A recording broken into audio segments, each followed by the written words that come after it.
Γεια σας φίλοι μου, καλώς ήρθατε στο κανάλι μου και στην AMG Specialist Ελλάς. Απόψε το βίντεο μας είναι συνέχεια του προηγούμενου βίντεο που αφορούσε τους κινητήρες Jaguar Land Rover 204 DTA και DTD, οι οποίοι παρουσιάζουν πολλά προβλήματα και χρήζουν επισκευής. Ένα από τα σημαντικότερα που αφήσαμε σε ένα ερωτηματικό στο προηγούμενο βίντεο είναι γιατί στρίβουν τα χιτόνια. Βρίσκαμε λοιπόν τα χιτόνια να έχουν περιστραφεί. Θα σας δείξω λοιπόν τις ζημιές που παθαίνουν. Να έχουν περιστραφεί, να τα έχει βρει η μπιέλα και να τα έχει σπάσει. Το κακό με το συγκεκριμένο. Το κακό. Ένα τέλος πάντων σχεδιασμό συγκεκριμένου κινητήρα είναι ότι το έμβολο κατεβαίνει πολύ πιο χαμηλά. Το μισό έμβολο κατεβαίνει πολύ πιο χαμηλά από το κάτω μέρος του χιτονίου. Περίπου 20-25 χιλιοστά. Οπότε, αν είναι και λίγο σπασμένο το χιτόνιο εκεί, μπορεί να δημιουργήσει κάποιο πρόβλημα. Τώρα, κάναμε πάρα πολλή έρευνα. Οφείλω να πω, να το δηλώσω τώρα για ανθρώπους που είναι νέους στο κανάλι ή πρώτη φορά βλέπουν το βίντεο, ότι είμαι μηχανολόγος μηχανικός και έχω και αναπτυχιακό στις μηχανές εσωτερικής καύσεως από Πανεπιστήμιο του Εξωτερικού. Οπότε, εάν κάποιος, καλοπροαίρετα πάντα θεωρώ, θέλει να κάνουμε αντίλογο πάνω σε αυτά που λέω, πολύ ευχαρίστως, αρκεί να μας δηλώσει ποιο είναι το ακαδηματικό του επίπεδο, να ξέρω και εγώ μέχρι πού μπορούμε να μιλήσουμε, από επίπεδο θερμοδυναμικής, διαστολής υλικών, μεταλλουργίας κτλ. Για να μπορέσουμε να έχουμε μια όμορφη κουβέντα. Λοιπόν, επανέρχομαι. Αυτό λοιπόν το βίντεο αφορά περισσότερο, δεν ξέρω αν αφορά όλους, αλλά αφορά περισσότερο τους ιδιοκτήτες των συγκεκριμένων κινητήρων από Jaguar Land Rover, που το φοράνε πάρα πολλά μοντέλα.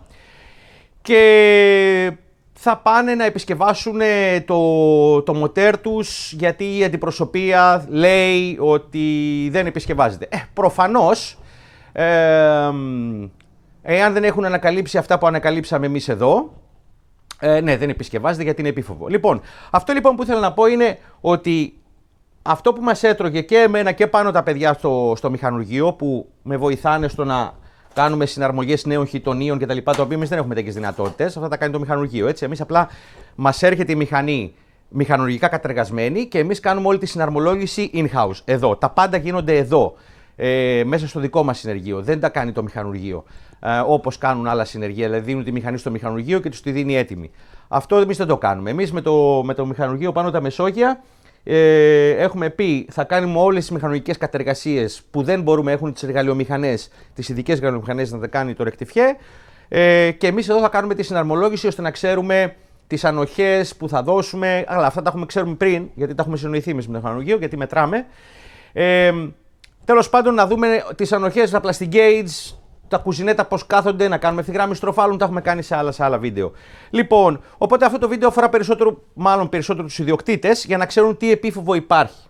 Αυτό λοιπόν επανέρχομαι και λέω ότι ήταν το μεγάλο ερωτηματικό του προηγούμενου βίντεο, ήταν γιατί να περιστρέφονται τα χιτόνια μέσα στους κυλίνδρους, δηλαδή γιατί είναι αλουμινίος κινητήρας με μεταλλικό χιτόνιο και μπορεί να περιστραφεί. Ποιος λόγος είναι αυτός? Είναι χαλαρή η σύσφυξή τους? Είναι κάποιο άλλο φαινόμενο που το προκαλεί αυτό? Τέλος πάντων, εμένα με τρώει και τρώει και το μηχανουργείο από πάνω, και ευχαριστώ πάρα πολύ τα παιδιά που έχουν την υπομονή και με ανέχονται που είμαι τόσο ψήρας κτλ. Βέβαια γουστάρουν και τα παιδιά από πάνω, και ο κύριος Κώστας και τα παιδιά, αλλά πρέπει να διασφαλίσουμε ότι αυτό που θα παραδώσουμε στο τέλος του πελάτη δεν θα μας ξαναγυρίσει πίσω με ένα πρόβλημα το οποίο θα είναι εργοστασιακό, και εμείς δεν θα ανακαλύψουμε το λόγο που έχει συμβεί αυτό το πρόβλημα. Λοιπόν, καταρχήν, για να επανέλθω να κάνω μια ανακεφαλαίωση. Αυτά είναι τα χιτόνια που έχω βγάλει, που έβγαλε το μηχανουργείο από τους κινητήρες που επισκευάζουμε. Έχω εδώ 4 από ένα κινητήρα και έχω άλλα 4 εδώ πίσω. Και βασικά πρέπει να έχω άλλα 4, αλλά δεν θυμάμαι πού τα έχω βάλει. Γιατί τα άλλα τα έχω πετάξει. Λοιπόν, και προσπαθούσαμε να δούμε, καταρχήν να σας δείξω τι γίνεται, έτσι, τι παρουσιάζει. Το είχα δείξει στο προηγούμενο βίντεο με μια φωτογραφία μέσα από το κινητήρα. Λοιπόν, αυτό είναι το κάτω μέρος του χιτονίου. Έτσι. Έχει μια διαμόρφωση το αλουμινένιο μπλοκ, αυτό εδώ το π, και βλέπετε ότι αυτό έχει περιστραφεί λίγο και έχει σπάσει εδώ. Σε άλλα είναι πολύ πιο μεγάλη περιστροφή και έχει σπάσει πολύ περισσότερο το χιτόνιο. Σημειωτέων ότι στο συγκεκριμένο κινητήρα το έμβολο κατεβαίνει πιο κάτω από αυτό το επίπεδο. περίπου 20-25 χιλιοστά κατεβαίνει εδώ το έμβολο. Οπότε αν είναι και σπασμένο, δεν βρίσκει ελαττήρια, έτσι κι αλλιώς, αλλά αν είναι σπασμένο το χιτόνιο, μας δημιουργεί πρόβλημα. Λοιπόν, αυτό είναι το πάνω μέρος, αυτό είναι το κάτω μέρος. Έτσι, εδώ που είναι το λούκι. Λοιπόν, ψάχναμε λοιπόν να βρούμε για ποιο λόγο συμβαίνει αυτό. Ένα λοιπόν από τα ερωτηματικά μας είναι πώς μπορεί να συμβαίνει αυτό τη στιγμή που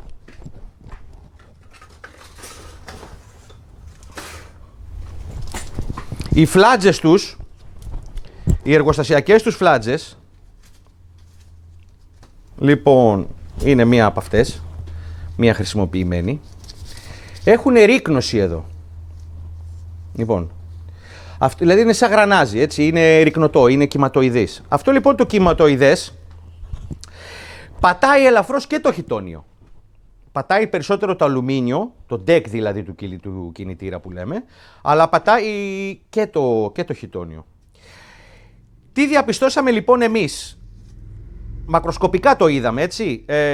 Τι διαπιστώσαμε λοιπόν εμείς? Διαπιστώσαμε δύο πράγματα. Πρώτον, ότι κατά πάσα πιθανότητα, γιατί το φαινόμενο γίνεται μεταξύ δευτέρου και τρίτου κυλίδρου, ποτέ μεταξύ πρώτου και τετάρτου κυλίδρου. Ποτέ δεν είδαμε σε τόσους κινητήρες που είδαμε ανοιχτούς να έχουν περιστραφεί τα χιτόνια του πρώτου και του τετάρτου και του δεύτερου και του τρίτου να είναι σταθερά. Πάντα περιστρέφεται ή του δεύτερου ή του τρίτου ή και τα δύο μαζί. Αν συμβεί και αυτό, έχει συμβεί και αυτό, δηλαδή το έχουμε δει. Λοιπόν, τι παρατηρήσαμε λοιπόν εμείς? Παρατηρήσαμε το εξής. Η σύσφυξη που έχουν τα χιτόνια τα εργοστασιακά είναι αυτή που πρέπει να είναι. Δηλαδή, να ξέρετε ότι και εμείς δεν μπορούμε να κάνουμε πιο μεγάλη σύσφυξη από την υπάρχουσα του εργοστασίου ή πιο χαλαρή σύσφυξη. Εννοείται πιο μεγάλη σύσφυξη, δηλαδή η συναρμογή να είναι πιο σφιχτή, να χρειαστεί μεγαλύτερη πίεση στο χιτόνιο για να μπει μέσα ή μεγαλύτερο ζεστό κρύο για να μπει μέσα. Δεν μπορούμε να το κάνουμε. Γιατί δεν ξέρουμε πώς συμπεριφέρεται το μπλοκ σε συνθήκες πίεσης και θερμοκρασίας λειτουργίας, τις οποίες εμείς δεν μπορούμε να τις προσομοιώσουμε στο επίπεδο που βρισκόμαστε. Έτσι, αυτά τα κάνει μόνο το εργοστάσιο, με απίστευτα εργαστήρια και κόσμο και χρήματα και εκατομμύρια και δαπάνες και.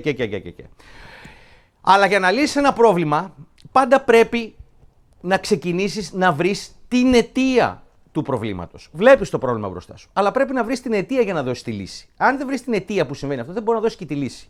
Εμένα λοιπόν με τρώει αυτό και με τρώει γιατί δεν ήθελα να παραδώσω, όπως είπα πριν, μου φαίνεται αυτοκίνητα που να συμβεί ακριβώς το ίδιο πρόβλημα το εργοστασιακό στα δικά μου μοτέρ που επισκευάζω.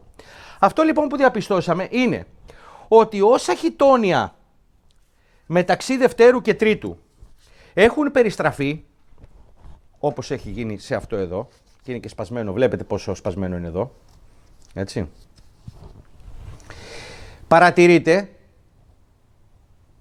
ότι τα καυσαέρια περνάνε κάτω. Περνάνε κάτω, μεταξύ του αλουμινένιου μπλοκ και του μαντεμένιου χιτονίου. Σε χιτόνια που δεν έχουν περιστραφεί, όπως αυτό, τα καυσαέρα δεν περνάνε κάτω. Ή όπως αυτό, κοιτάξτε, αυτό δεν έχει σπάσει.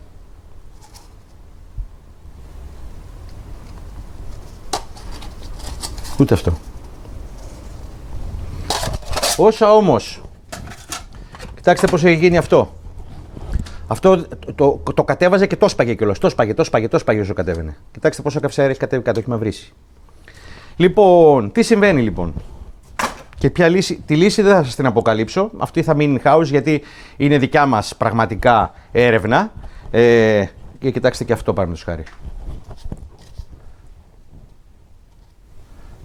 Πόσα καυσαέρα έχει κατεβάσει.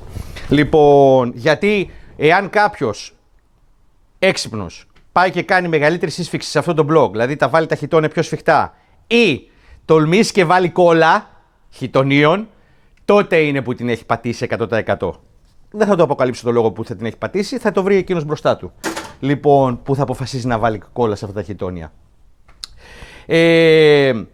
Τι παρατηρήσαμε λοιπόν εμείς? Παρατηρήσαμε το εξής, ότι η φλάτζα που την έβαλα πού, την πέταξα κάτω. Λοιπόν, αυτή λοιπόν η ρίκνωση που πάει εδώ δημιουργεί πόρους στο χιτόνιο, εδώ πάνω ψηλά, Η ρίκνωση είναι εσωτερικά της καύσεως και όχι εξωτερικά του πατήματος της φλάτζας και είναι φυσιολογικό γιατί αν υπάρχουν ρικνώσεις θα φεύγουν τα καυσαέρια προς τις τέτοια. Δηλαδή η φλάτζα πατάει εδώ, σε αυτό το σημείο. Δεν πατάει εδώ που είναι η ρίκνωση, πατάει εδώ. Παρά τα αυτά, αυτή η ρίκνωση προκαλεί το υλικό τους είναι, το υλικό των χιτωνίων είναι, δεν ξέρω, δεν νομίζω γιατί το υλικό είναι πραγματικά γερό. Δηλαδή το είδαμε και εμείς πώς κόβεται. Είναι καλό χιτώνιο, δεν είναι καν χιτώνιο δηλαδή μάπα. Δεν μπορώ να πω αυτό. Αλλά πιστεύω ότι έχει δύο μειονεκτήματα. Το κύριο μειονέκτημα του κινητήρα λοιπόν είναι η φλάτζα αυτή η ρικνωτή που τη βάλανε οι τύποι για να διασφαλίσουν να μην περιστραφούν τα χιτώνια. Δημιουργεί κάποιους πόρους μεταξύ μπλοκ και χιτωνίου. Αυτό το είδαμε με το μικροσκόπιο. Αυτό σιγά σιγά τείνει να περνάει καυσαέρια. Μιλάμε παιδιά, οι θερμοκρασίες και οι πιέσεις στα ντίζελ είναι απίστευτα μεγάλες. Έτσι. Απίστευτα μεγάλες. Δηλαδή τώρα παίρνουμε συμπίεση με τη μίζα σε ένα ντίζελ και είναι 21 μπαρ. Άμα γίνει καύση, τα μπαρ φεύγουν στο Θεό. Μιλάμε και πέρα γίνεται, γι' αυτό έχει ροπή το ντίζελ, έτσι. Λοιπόν, περνάνε λοιπόν καυσαέρια και αυτά αρχίζουν και πλέον λαστιχάρουν μέσα. Αρχίζουν και κουνιούνται. Και από το κούνημα που παρουσιάζουν και με ένα ακόμα πρόβλημα που έχει το συγκεκριμένο μπλοκ, και θα σας το εξηγήσω ποιο είναι, αρχίζουν λοιπόν και λαστιχάρουν, κάνουν αυτό το πράγμα και με αυτό το πράγμα μπορούν και περιστρέφονται. Και γυρίζουν. Αυτή λοιπόν είναι η αιτία. Περνάει πρώτον καυσαέρια. Το δεύτερο κακό, γιατί ρε Μάρη να περνάει καυσαέρια όμως μεταξύ δεύτερου και τρίτου και να μην περνάει καυσαέρια πρώτου και δευτέρου, είναι η πιο προφανής ερώτηση που μπορεί να κάνει κάποιος. Ανεξάρτητα αν είναι μηχανολόγος ή δεν είναι μηχανολόγος. Είναι το εξής. Το συγκεκριμένο μοτέρ έχει και ένα άλλο χαρακτηριστικό. Εδώ στο πλάι, εδώ, σε αυτό το σημείο, είναι το ψυγείο λαδιού. Το ψυγείο λαδιού δημιουργεί πρώτον ένα restriction, ένα εμπόδιο στην κυκλοφορία του νερού μεταξύ δευτέρου και τρίτου κυλίνδρου. Δηλαδή το νερό δεν κυκλοφορεί τόσο γρήγορα μεταξύ δευτέρου και τρίτου κυλίνδρου. Το πρώτο είναι αυτό. Και δεύτερον είναι ότι στο συγκεκριμένο σημείο του κινητήρα, ακόμα και αν το χτυπήσεις με λέιζερ, με θερμόμετρο λέιζερ, είναι εξωτερικά του μπλοκ πολύ πιο ζεστό από ό,τι είναι δεξιά και αριστερά. Οπότε έχουμε ακόμα ένα θερμικό φορτίο στο συγκεκριμένο κομμάτι του κινητήρα, το οποίο ένα θερμικό φορτίο τι κάνει, διαστολή των μετάλλων, έτσι. Οπότε στα συγκεκριμένα σημεία έχουμε μεγαλύτερη διαστολή του μέταλλου. Από κάτω δεν υπάρχει guard block για να κρατάει το block να μην μπορεί να λαστιχάρει, να μην μπορεί να κάνει αυτό, στο κάτω μέρος που είναι ο στρόφαλος. Είναι ανοιχτό δηλαδή, το κρατάει μόνο το κάρτερ και μια μικρή σίτα που έχει από μέσα, που υπάρχει δεν υπάρχει, δεν παίζει κάποιο ρόλο. Υπάρχει λοιπόν έντονο θερμικό φορτίο στο συγκεκριμένο σημείο, με αποτέλεσμα να υπάρχει ελαφρώς μεγαλύτερη διαστολή και να μπορεί το χιτώνιο σιγά σιγά να χάνει τη συναρμογή του, τη σύσφυξη που έχει και να μπορεί να κουνιέται.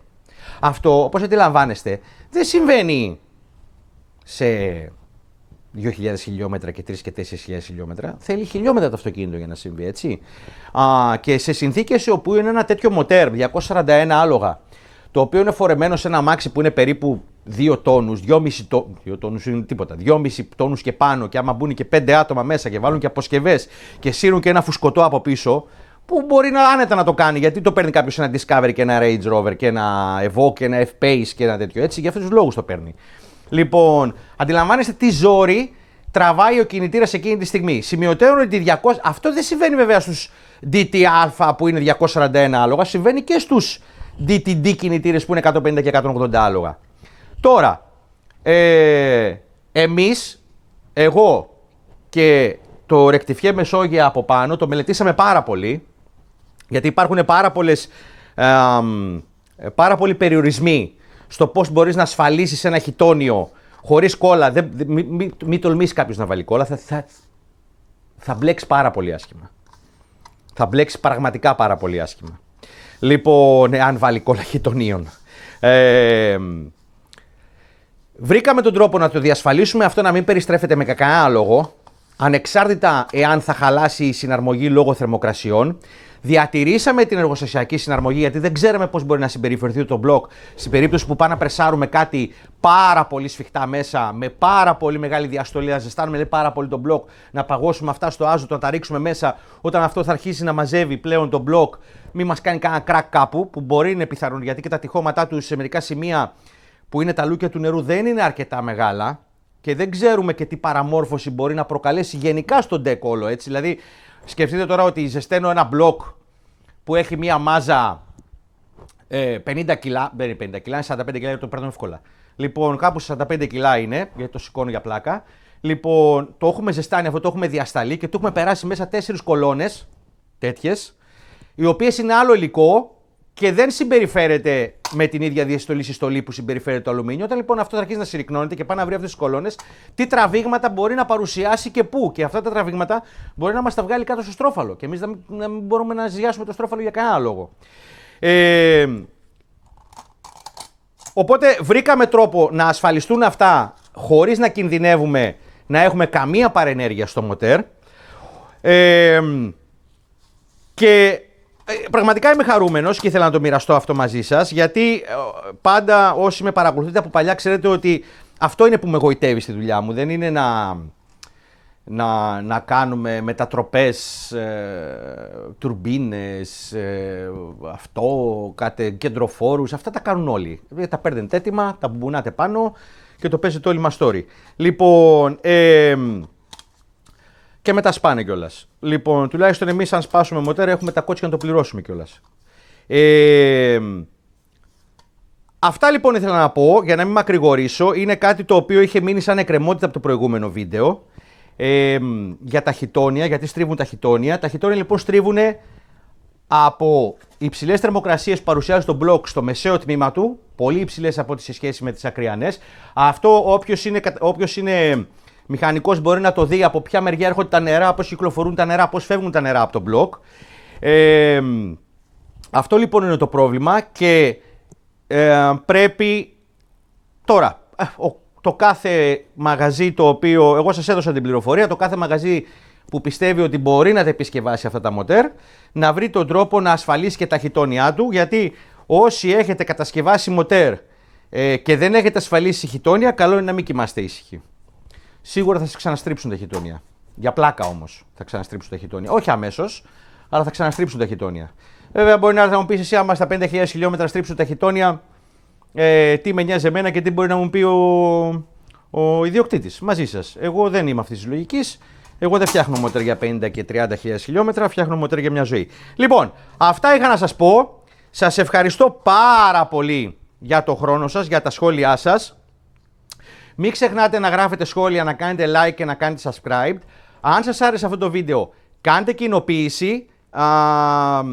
Να ξέρετε ότι στη δικιά μας δουλειά αυτά είναι άψυχα πράγματα.